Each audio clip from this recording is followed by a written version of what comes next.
All right, so welcome to Wall Street. It's a truly chaotic place, right? It's where the absolute brightest minds on the planet meet. Well, guys who probably eat crayons. They all come together for this one giant confusing party. It's a financial melting pot like you've never seen before. And this right here, this is the one sacred truth that unites literally every single person in finance. We're talking everyone from the PhD in quantum physics all the way down to the guy betting his entire rent check on some random meme stock. And, it's the perfect starting point for our little tour of the 6 main species of investor you're going to find out there in the wild. Okay, first up, it just feels right to start with the followers of the Oracle of Omaha himself, Warren Buffett. We're talking about the Buffett disciples. You probably know them better as the steadfast, if, let's be honest, slightly unexciting value investors. So yeah, this slide, it basically captures an entire lifestyle, doesn't it? This is the kind of guy whose closet is just a sea of beige khakis. He will not shut up about moats, intrinsic value, and compound growth. And for him, Benjamin Graham's The Intelligent Investor is basically thrilling romantic literature. I mean, he will genuinely spend 400 hours analyzing a single company's 10K report. He is, shall we say, the life of the party. But here's the kicker. If you ever ask him about his year-to-date returns, this is exactly what you're going to hear. And you know what he's really saying, right? What he means is, I've been underperforming the market since, the Bush administration. It's a classic defense mechanism. All right, let's totally switch gears now to a completely different animal, the high-energy hustle culture evangelist. His portfolio is, let's call it diversified. We're talking meme stocks, a Forex trading course he definitely bought off an Instagram ad, and, oh yeah, a pending DUI. His morning routine is an absolute gauntlet, okay? It starts with a cold plunge, naturally. Then it's straight into a David Goggins podcast at max volume. And then there's a period of what he calls meditation, which, let's be real, is just him thumping his chest and wishing he was on Wall Street back in the 90s. If you look at his nightstand, you'll find 3 empty Red Bulls and let's just say, a suspicious white powder. And look, if you ever make the mistake of asking this guy about his investing strategy, this is his go-to line every single time. But let's be crystal clear about something. He's not trying to beat the market, he's trying to beat his charges.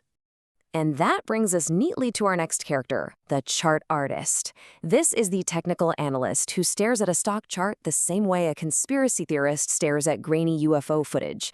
To him, every single line, every pattern, it holds some kind of secret message from the universe. This slide just perfectly illustrates his entire philosophy, right?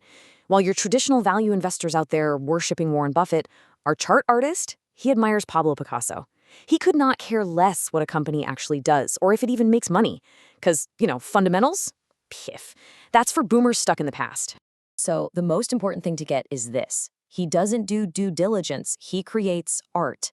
This guy has 12 monitors. He sees bull flags forming in his morning coffee. He truly believes every single candlestick tells a story. He speaks a language that is only understood by a select, degenerate few. All right, now let's venture into the wild, wild world of digital assets with our friend, the crypto visionary. He will insist over and over that he's early to the revolution, when in reality, he's just unemployed and has a very, very serious addiction to Discord. So his story is a modern financial epic, and it all begins right here with a humble $400 investment. Fueled by nothing but pure hype and a meme coin called Fartcoin, that $400 rocketed all the way up to $13,000. He was a genius, a titan of finance. And then, poof, right back down to zero, a complete and total rug pull. But does he call it a catastrophic loss? Of course not. No, he calls it a learning experience. So now he lives this really paradoxical life. He owns 12 NFTs of pixelated animals. He lives in a van so he can be off-grid, and he swears up and down that fiat currency is a total scam, all while using his mom's Venmo to buy gas. Oh, and he hasn't filed taxes since 2021 because, the blockchain is borderless. Okay, next up, we have the pure gambler, a connoisseur of the most volatile financial instruments known to man. He worships a guy named Roaring Kitty, he chugs Monster energy drinks for breakfast, and I guarantee you he has never, ever heard of a Roth IRA. See, he doesn't have losses. Oh, no, he has battle scars. He truly believes that a 40% portfolio pullback is just, healthy consolidation. And every single blown-up account is just another chapter in his epic hero's journey. His long-term plan for building generational wealth, it's simple really. Go all in on weekly SPY calls that expire in 3 days, and when they inevitably, predictably go to zero, just blame market manipulation. He doesn't do analysis, he just feels things. And finally, we arrive at the permanent pessimist. This is the man who calls every single asset class a bubble. No exceptions.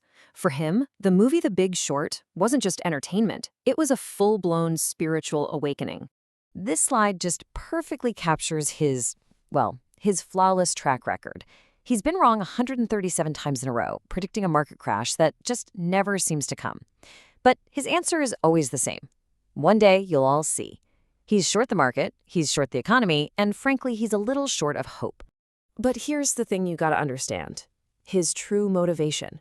He doesn't actually want to make money. Oh no. He wants to watch the entire world burn, just so he can stand in the ashes of the global economy, turn to the few survivors, and whisper those 4 sweet, sweet words. So, until that glorious day comes, you can find him in his apartment, surrounded by jugs of water, a mountain of canned beans, and for some unknown reason, Q1 earnings reports from 2012. He's ready. So, after this little tour through the financial zoo, after meeting all of these fascinating characters, you're probably asking yourself a very important question, right? And the answer is, of course, absolutely nothing. Because look, whether you're reading Warren Buffett's letters like they're holy scripture, or you're betting your entire life savings on a candlestick pattern called the inverted frog, it all just boils down to that one universal unifying truth we started with. Nobody knows what the hell is going on.